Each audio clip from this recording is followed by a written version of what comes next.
Hi everybody, thank you so much for coming today. It's going to be a bit of this, so bear with. We're here to farewell my Ran, often called Ran Man. I think I have met most of you, but for those who I didn't get to, I apologise. I am Chris, Sam's wife, my daughter Casey, son Sam, daughter-in-law Zoe, and this little munchkin is Ryan. Look, I just want to get this out of the way so that I can explain just what has happened to Ran. There's a lot of people who are asking me, and this will save me from having to tell the story over and over, so please bear with me. A few months ago I said to Ran that I was concerned about our friend June in New Zealand, who's a very dear friend, and wanted to visit her, and I thought it would be a great idea if Casey and I, Casey is June's goddaughter, went to visit, and Ran thought it was such a great idea because he could go up on his motorbike a few days away. And I wasn't too keen on the idea of, on your own. He says, yeah, I'll be right. So on Thursday before Easter, Casey and I flew to Queenstown and drove 2 hours south to Tuianau, along the lake. It's a beautiful drive in a gale, and stayed with June. Meanwhile, Sam and Zoe had organised a camping trip to Fraser Island, leaving the same day as Casey and me, but were unable to go because this little one wasn't too well. So they put it off for a few days.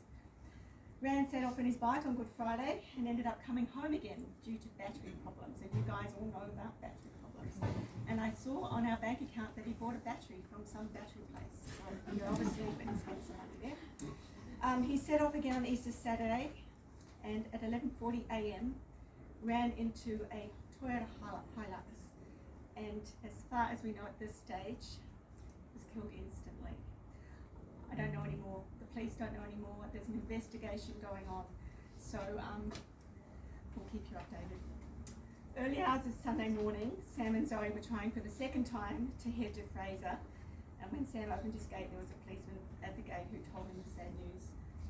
Sam rang me and our lives changed forever. I woke June and together we wrote case. And from then on, it was a whirlwind of reorganising flights, cancelling rental cars, you know what it's like, Casey's bungee jump and horse trek, and the hotel in Queensland. Casey and I drove the 2-hour drive back to Queensland and flew back to Brisbane. Trying to keep ourselves occupied on that drive was hard, so we counted 22 buses on the way from Milford to Queenstown to Milford, sorry. I'd just like to say now, before I lose it completely, just how completely proud I am of both my children.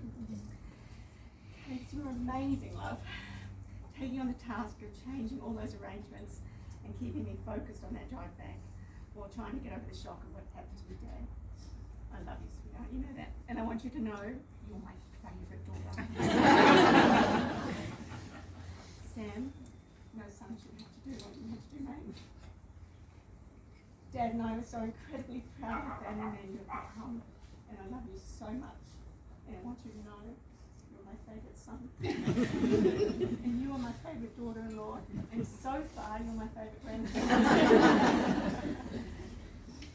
We haven't seen Ran yet. He's still at the John Tong Coronial Centre in Mount Gravatt, and we don't know when we will get to see him, if at all.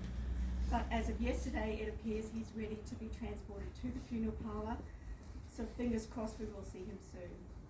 We plan to have him cremated. We'd had this conversation, so I knew what his wishes were, and in the interim, before we decide where we will scatter the ashes, he will be placed in a bike muffler. No urn on the mantle for my man. Now today is a gathering, as you've probably imagined or seen. There won't be any prayers, there won't be any hymns. That is not what he wanted. He was not religious for his own reasons, and he wouldn't have wanted it any other way. And in his words, keep it simple. Let me tell you how our story began. Ran was born in 1961 in Auckland to Barbara and Jim Caulfield, and they lived in Browns Bay where his parents ran a hardware store. I'm not sure when exactly, but they moved out to Riverhead West. Doug, is that right? West of Auckland? Is Riverhead west of Auckland? Yeah. And bought some land, and then they moved the family to Monganui, further north in the Bay of Islands of New Zealand, a truly beautiful place in this world. There they milked Simmental cattle, and the love of motorbikes was born.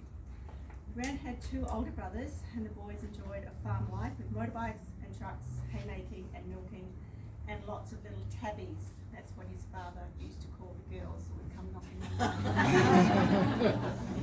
He was one of 5 children. He is survived by his 2 older sisters. However, both of his older brothers were also involved in fatal accidents, one with a motorbike and one in a truck accident. And as Rand would say, that's the Caulfield curse. Hopefully that is okay.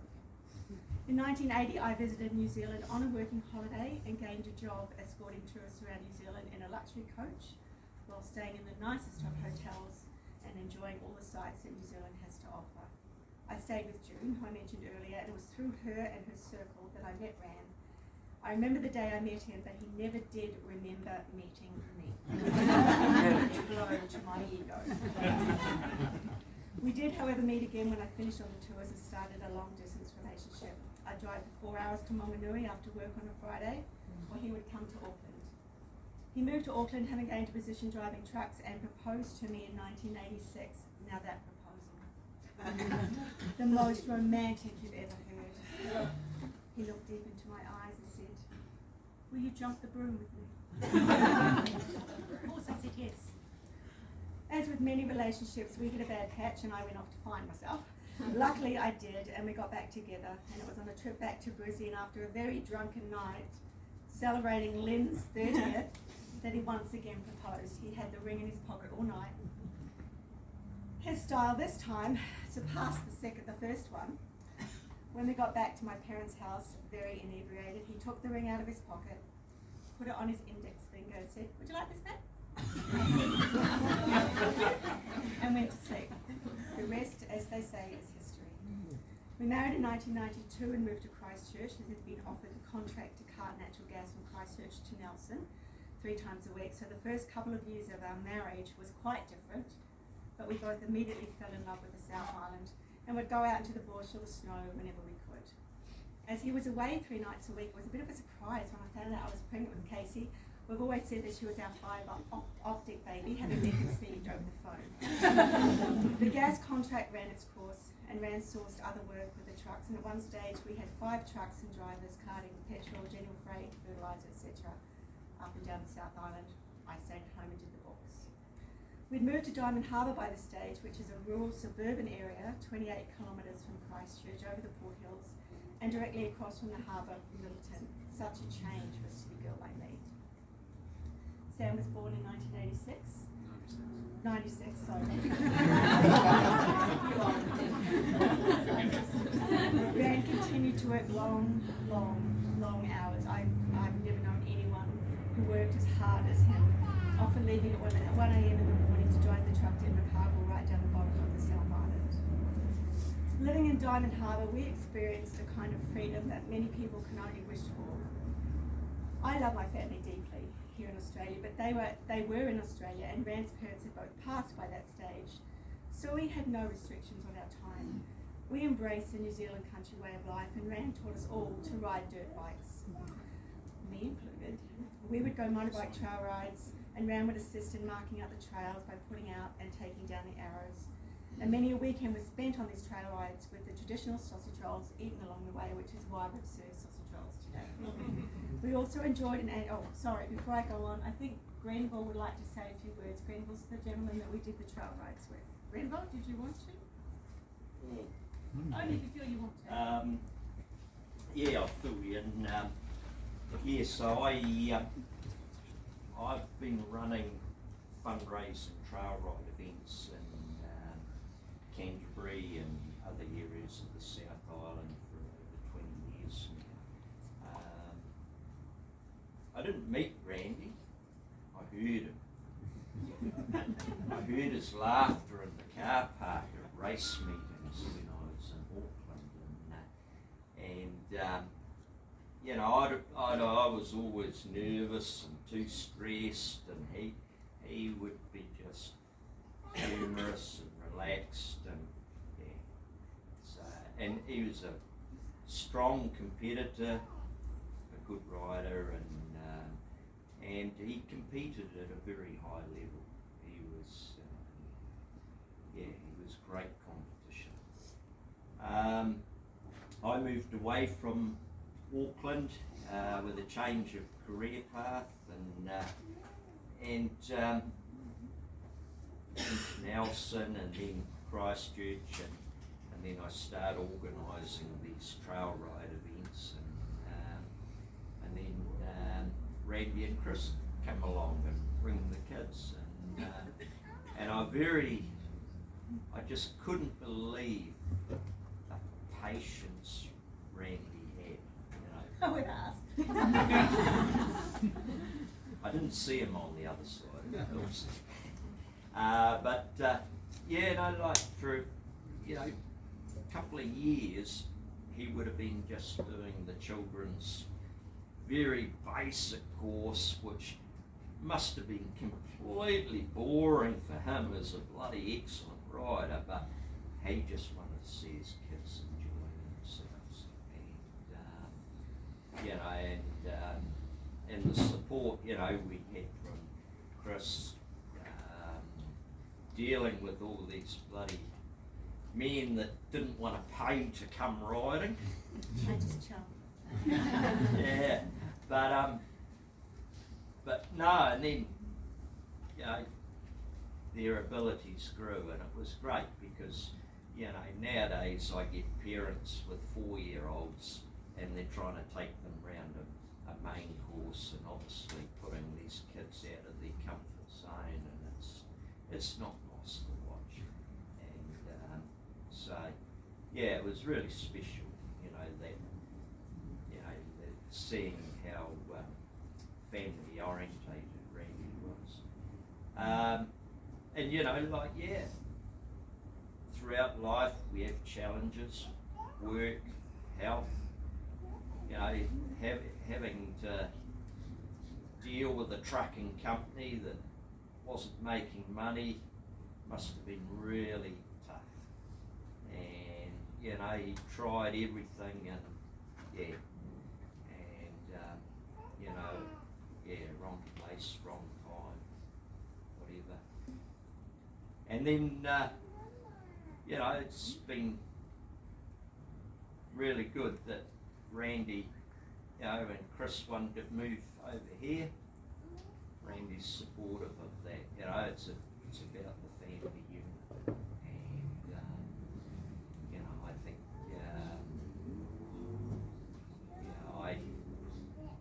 I have the utmost respect and admiration just because the family was first. He probably didn't have the most pleasant of jobs at times, especially after the Christchurch earthquakes, having to repair sewer lines and stuff like that as a drain layer. You're taking one.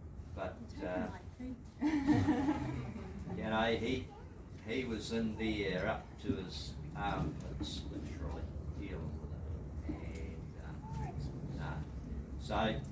and look, I think it's fair to say we're all here because of the special person he was, and also because we're here to support you guys. Thanks.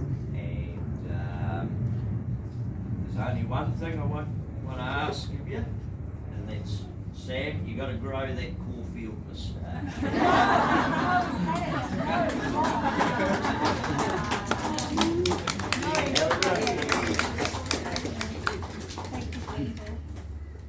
So yes, we spent a lot of time on motorbike weekends. Beth came over, my sister, and helped us one day. That was fun. We also enjoyed an annual holiday camping by the water at Lake Wanaka with our boat. So the kids could have fun on the biscuit and tried our luck many times trout fishing, but we didn't ever catch any. Spent so much money on licenses, but never really caught any. Of course, there were also trips across the Tasman to catch up with family and friends, and my parents travelled across many times as well. My parents and my sisters loved Rand. In fact, I don't know anyone who didn't love him. And on those trips back to Aussie, he got to meet many of my many cousins and got their seal of approval, even though he was a Kiwi. So Rand had 3 partners in crime: Dave, Doug, who's here today, and Jeff. These guys were mates through thick and thin, and would go away on macho man tours, is what they called them. Now, for some reason, they all called each other Jim. Don't know why. If Ran answered the phone and said, "Hello, Jim," I'll do that again. If Ran answered the phone and said, "Hello, Jim," I knew it had to be one of the three. Doug, Ran's best mate and best man at our wedding, is, as I said, here today. Unfortunately, Dave and Jeff were not able to make it, but Jeff has provided a few words that I'd like to read. He's called it Ran's Words. Ran was a long-time mate. I first knew him in his younger days with Barbara, Big Jim, and the boys as the Caulfield clan. The tragedy is I knew his brothers, Graham and Larry, who both left us in terrible circumstances, and now Ran has passed equally in tragedy. Ran was an amazing mix of skill, smarts, loyalty, and humour with a wee drop of scotch on top. He created a spark wherever he went, guiding Chris, Casey and Sam and all others he met to see him as a good man. I have been contacted by many of his friends in New Zealand. They've all talked of the strong memories they still have, often going back 20 years. So on behalf of all of us who knew him, we are saddened and will miss him eternally. Personally, hearing his classic greeting of "Hello, G" is something I have lost forever. Jeff Osborne. When the earthquake hit in 2011, it changed our lives in many ways, and in 2012 we made the decision to move back to Australia. Christchurch was a different place then, and we knew there would be difficulties for the kids moving forward. Casey had applied for and been successful in obtaining a position at UQ, and both my parents were elderly and I felt the need to be closer to them, so we moved back and lived with them for 3 months. My dad had just undergone a knee operation and was carer for my mum, who was suffering from Alzheimer's, relatively advanced but still at home. I'd organised a short jaunt to Europe with my sister Beth, as you do, leaving Ran and Sam to look after Mum and Dad for 2 weeks. Now the reason for the trip was to attend the Culinary Olympics, as his son Matt, who's also here, is a chef and who had been chosen to lead the Australian junior team at the Culinary Olympics.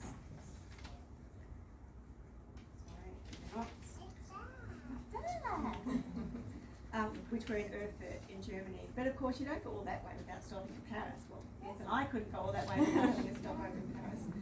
So there we were, Beth and I, doing a cruise on the Seine. Now for the purposes of this story, my pronunciation is the Seine. I text Ran, "Hi honey, I wish you were here, just cruising the Seine." His reply, "Hi, wish you were here too, we're cruising the river in Seine." Caring for my mother was a challenge in itself. Years later, he took himself off to Romania on a dirt bike trip and had also done an inland ride with Doug out west. Of course, this was in addition to his third monthly ride up the Glass House and a select few other riders. He had a couple of jobs, but eventually found his place with Russ and the team at Bocats. And I think Russ wants to say a few words. Sure. Russ, did you? Yeah. You guys feel okay? You right to go? Yeah, go for it. Just something brief.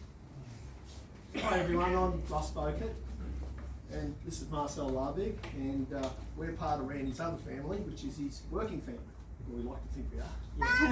Yeah. Chris and Sam and Casey, thanks so much for inviting us today.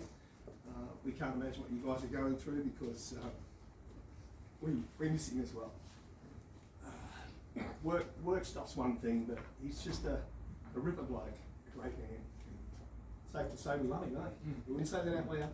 But we do. I just did write a couple of quick notes, if that's okay.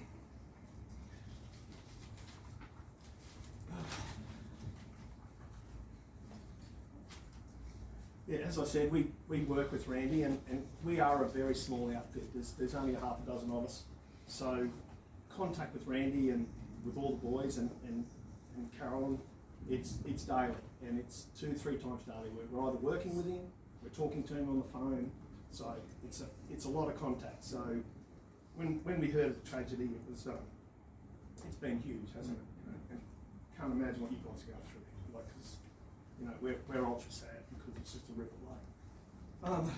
Also, along with us today, there's a whole bunch of people, Chris, that you've never met before, and these guys are people we actually subcontract to, and they've got a team of, I don't know, 10 or 15 guys there. There's Space Frame and Bessie, the concreters, and these are guys that Rand's got to know with us, and they've got to know Randy, and, you know, like us, you know, the respect is immense because he's just a solid person, you know, he's a good human.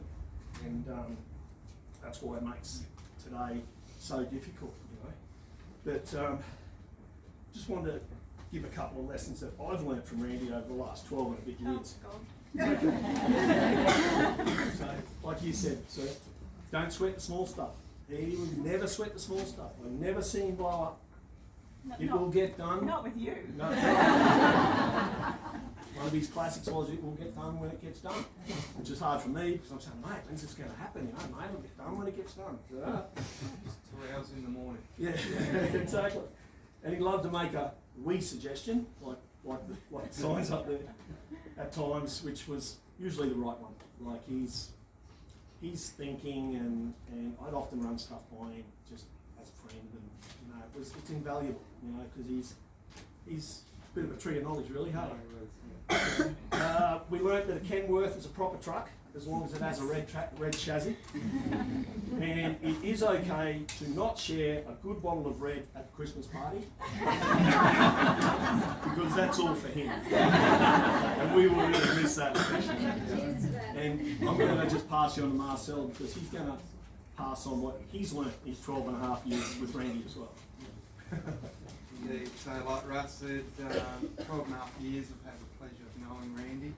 So I remember Russ said, oh, there's someone new I've hired, pick him up from the yard. And I'll rock up and go, well, that's no fresh meat, but he'll do. But I soon learned that he had a lot of go in him for Harry was. He was absolutely brilliant. So, like I said, I just knew him, you know, from a work perspective, but soon learned what a decent human being, like Russ said, he was. So, I mean, he was called Mal, Randy, Rands, whatever you wanted to call him. He had more aliases than a Colombian drug lord, but he was still the same fantastic man. Things like sayings like, as you've seen on the wall here. No. I just need to break in because he is going to start talking Kiwi in a minute, just all the Kiwis here. Hopefully I can run fast. No, there was, like on the wall here, there's quite a few sayings. Never met anyone with that many sayings. A few of them like tickety-boo.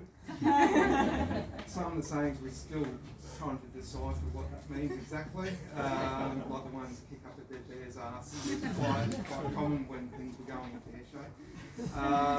You know, I'd say to Randy, oh look, let's push out that bit of dirt, or let's level this area, and he goes, be looking at his watch and go, nah, sort of dangerously close to sticky bun time. It was always sticky bun. You know, he'd maybe he's reincarnated, maybe he's previously a horse in his previous life, because he would refer to his smoko bag as the nose bag. Yeah, I'll just grab my nose bag. Yeah. So, yeah. You know, there was obviously the start tickets. He'd never call them that. It was always the Waratah. That took a few years to get used to. Yeah. And to this day, they are Waratah. Yeah. Will remain that way. And words like titillate, titivate the ground, which we believe means to change the ground surface. So alter the ground surface. So, and of course the ones up there badgering the shit out of me when it comes to especially anything. Also referred to his ute as the chariot. It was always, my chariot's parked over there, so maybe he's referring to his ute, maybe he's living still in biblical times, I'm not sure.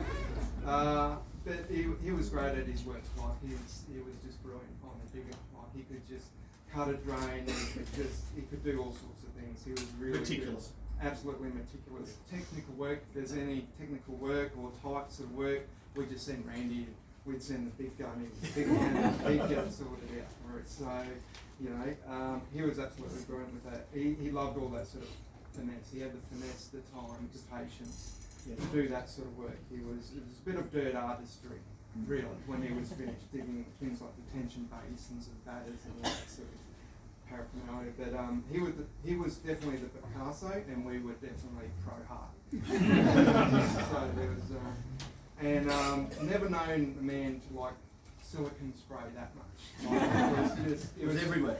Everywhere. It was in the diggers. He wiped everything over with silicone spray.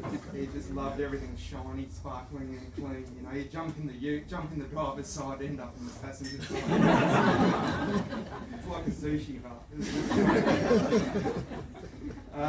And then, you know, although sometimes he got a bit deflated and got a bit down, it was mainly when Russ said, "Hey, Randy, I bought a new house and it's a bit tight and it's on a slope like this, so, and you're on the 3-tonner for the next month." Meticulous little work. He loved it. He loved it. Yeah, a bit tight. We did it. I love that he didn't love it. Yeah, no, it's not that bad, Russ. Yeah, and then roll his eyes. You didn't let me leave until he started rolling his eyes. Yeah, that's right. So, but then again, same thing. He was just fantastic. He was just very careful, everything we've done, and it was just technical work, and he loved it. He'd done it so well. Anything he trimmed was just like a bowling green. Like I said, These people have no idea what you're talking about. So. No. I'm not going to go into all the facets of it, but basically, he was really good at his craft. So, and like he also loved to laugh. He loved British comedy. You know, we'd often send each other sort of funny snippets from TikTok, that sort of thing. Little Britain, Benny Hill, all Blackadder, all that sort of stuff. So it was, proper comedy. Yeah, not like these days. So he definitely wasn't going to sit down, watch an episode or phone once a while. So. But yeah, and his lunches, man, that guy ate pretty healthy. So he gave me a run for my money. So. You know, those salads, they were Master Chef stuff. I don't know if you prepped them, Chris, or himself. But yeah, he was. Sick of doing that years ago. He was always a very healthy man. He always looked after himself and loved his fitness. So I really like that about him. Wholemeal bread and with this little wrapped up little blankie there. That was the wax paper that hasn't been washed since 1973. The guy obviously hadn't found Glad wrap. I really love that hanky. I don't know what the affiliation is there, but yeah, we always put him at the other end of the table. But yeah, he used to love the. He said, yeah, healthy stuff, mate. He said that's the way to go with the salads. He said lots of onion, lots of pepper must go. That's the way to go. Which might have worked for him, but definitely not for us an hour later. We'd often sort of just cock one leg, let off a bit of a toot and go, who whispered? That was our ring. So, and like we said, yeah, the Christmas party's the red wine.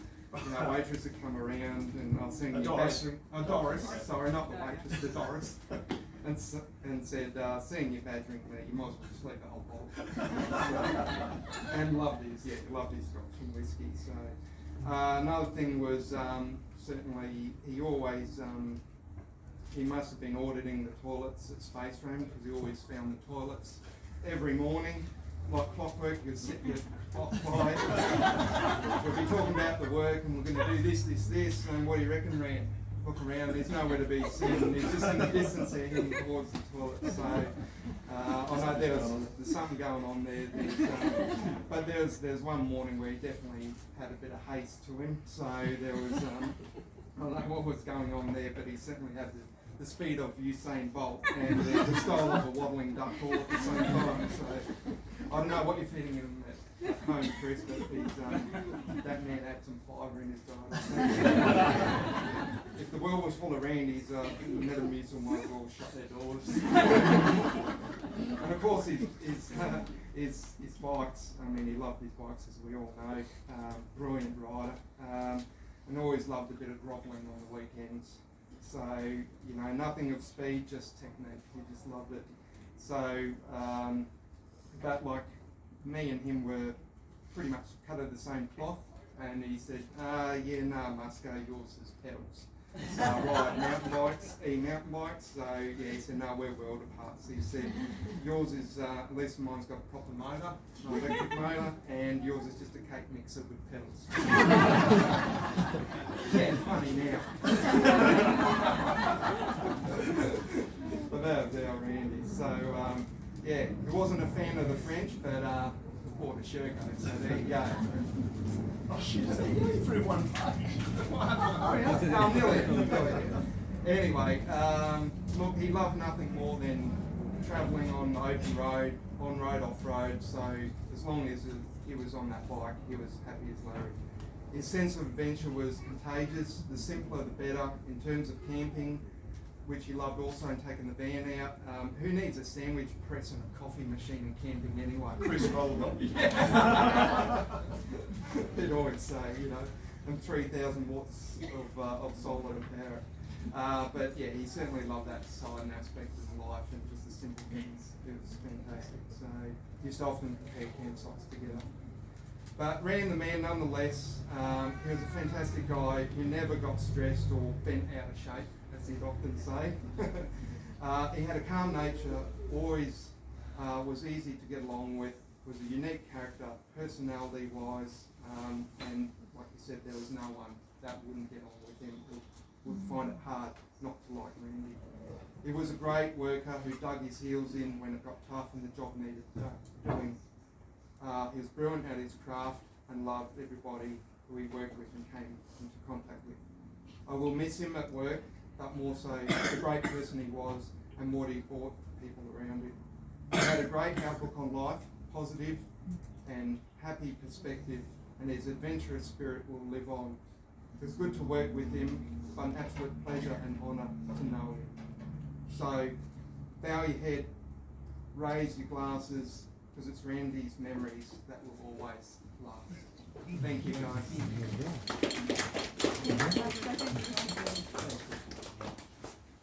As Russ said, I've just written here, he was a brilliant driver of any vehicle you put him into, and I've seen him just hop into something and away you go.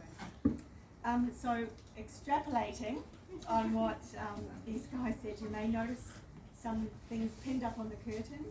There are many of Rand's sayings. I was going to try and include some of them into this eulogy, but I just couldn't swing it. It just didn't sound right coming from me.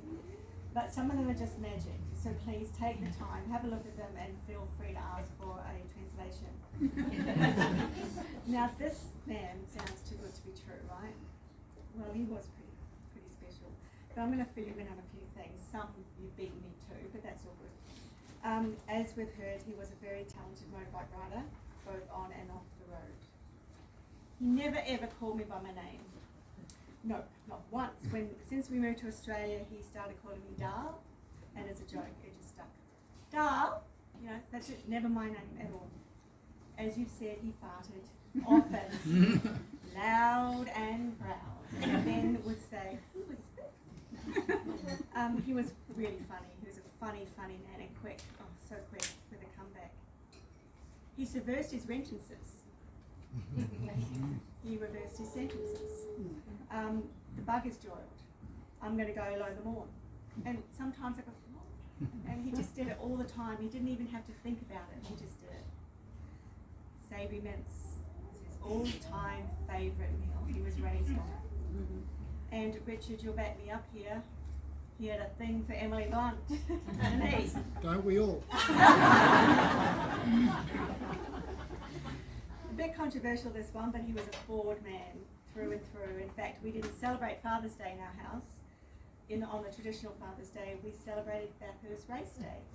We'd pile him up with basil pesto, crackers, red wine and beer, and leave him to it for the day to just go. He loved walking around the house naked and going into the spa naked. We put up screens around the spa so the neighbours couldn't see, but I still think Dee tried for a peek.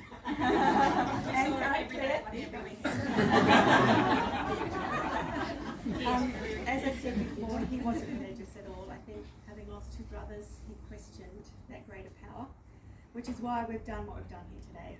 No hymns, no prayers, just memories, because I know that's what he would have wanted. He was a Dr. Doolittle around animals. Seriously, they just loved him.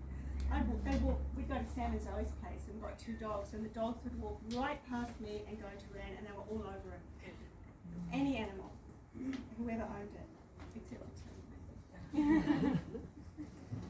He hated his name and getting called Randy. You can imagine why. Now, where's my cousin Jeff? Oh, there you are. Okay. So, in fact, one of my cousins once asked me what Rand was short for, and I told him Ranald. Oh, he said. He thought Rand's parents may have enjoyed horse racing and had called him Randwick. Randwick Caulfield.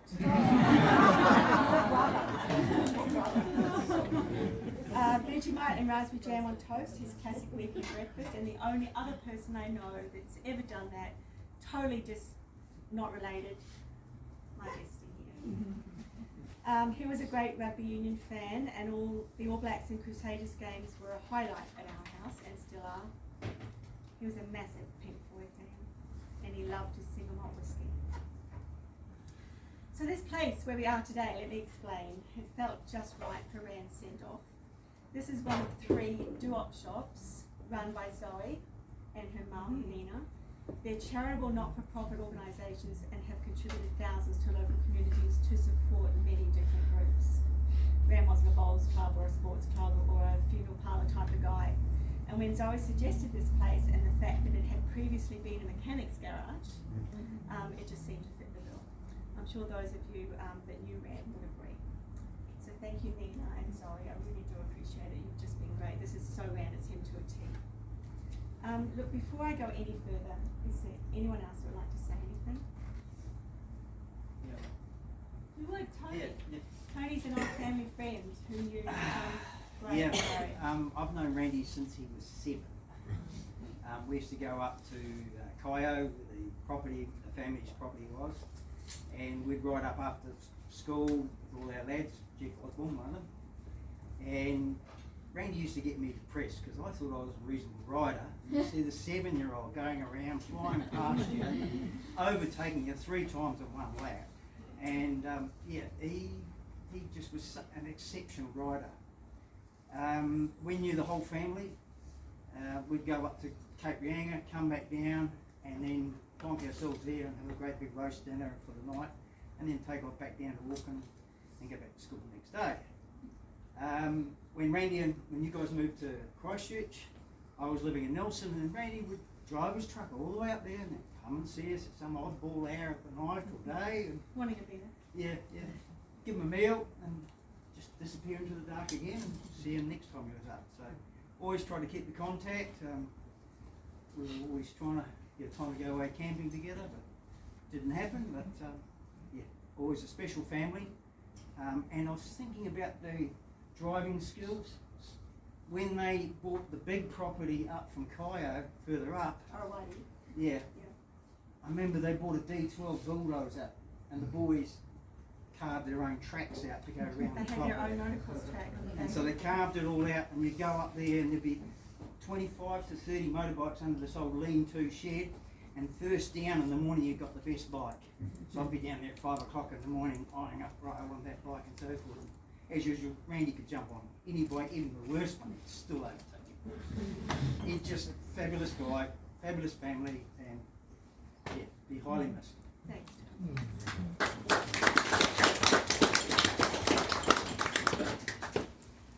So we'll continue this gathering back at our place at 9 Capella Street, Cooper. If anyone would like to come back, everybody is welcome. So to finish off, I would once again like to thank you all for coming. This sort of gathering doesn't just happen, it takes some organising, so I have some very important people and special people I'd like to thank. Carolyn stopped working in the kitchen. To my friends from work, Carolyn, Amy, Melissa and Georgina, the coffee ladies, thank you so much. Have I missed anyone? I'm so grateful for you and what you've done. Really appreciate it. To Richard and Kath and Grace for organising today's taping. Offering you guys a room and having you live with us for 4 months was one of the best highlights, really. We got to know you and you got to know Rand, so that's really special. To our neighbours, those pervers, Frank and Dee and Julie and Paul, so lucky to have them looking out for me, and Claire and Paul as well, so side by side and out the back.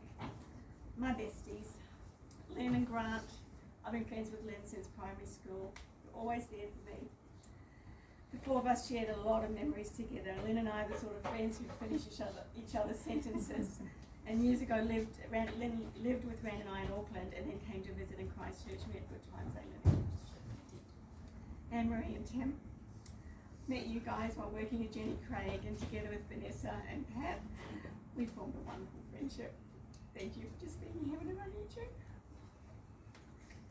Matt and Josh, my nephews, and Tim and Pat for manning the bar today. Whoever else was out there, thank you.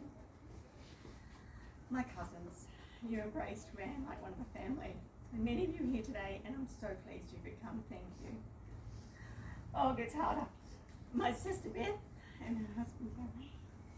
How fortunate am I to have a sister who knows me so well and was the first person I called. The four of us with Casey had an amazing trip overseas with lots of fun.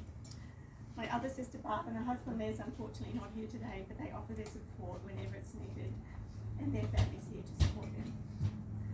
Finally, everybody who commented on Facebook, others who called or messaged, friends, Ran's cousins and other friends in New Zealand who weren't able to make it today, thank you for your support and well wishes. And if you haven't already, please feel free to write a little something and post it in the letter box that goes on the piano. And last but not least, from me to you, Ran and I had planned many trips away in the van, but things often got in the way and we would put it off. So you know that holiday that you're planning with your family but never got round to it? Do it. Do it now. People you keep meaning to ring or call, but you keep putting it off because, oh, you're busy. Do it. Tell these people you care about them, how great they are. Tomorrow isn't guaranteed for anyone. We've just proven that. Sam would like to have said some words today, but he just didn't feel able, but I know that he loved his dad. Casey's going to have the last word today. Listen carefully to her tribute to Ran with one of his greatest and most memorable sayings. You all right? Yep. Hi everyone, thanks for coming today, and I promise I'm going to keep this short so we can go back to our drinks. Father's daughter. I'm really lucky to have so many memories of my dad that I will carry with me forever. There is one in particular though that I'd like to share with you. As his mum has already mentioned, Dad was fond of his music, and in particular, Pink Floyd. So when I was young, I remember lying in bed one night as the stereo started up. So I went downstairs and I peeked into the lounge room. And there was Dad. He was sitting back in his green lazy boy chair, his eyes closed, and a glass of red wine in hand. His feet tapping along to Pink Floyd's Comfortably Numb. It was such a simple image, and yet that one has stayed with me my whole life. And I will never forget it. I fell asleep that night to the soft tones of Pink Floyd echoing throughout the house. And from that night on, whenever the stereo started up at night, I knew it meant that Dad was happy and relaxed. That image still makes me smile because, and I think everyone that knew him would agree, it was so him. My dad meant so many things to me, and if I were to say them all now, that we would be here all day. So instead, I will simply say that I'm honestly proud to be my father's daughter. So, Dad, wherever you are now, may it be a place filled with bikes, where Ford wins every time, and where your canasta hands contain a fistful of flavour and all the wild cards you could need. But most importantly, I hope you are sitting back, listening to Pink Floyd with the red wine flowing, because as you would say, we can't have you being as dry as a medieval monk's manuscript. So, can everyone please now raise their drinks to Dad, to Ranman, to Jim. We love you and we miss you. Dal.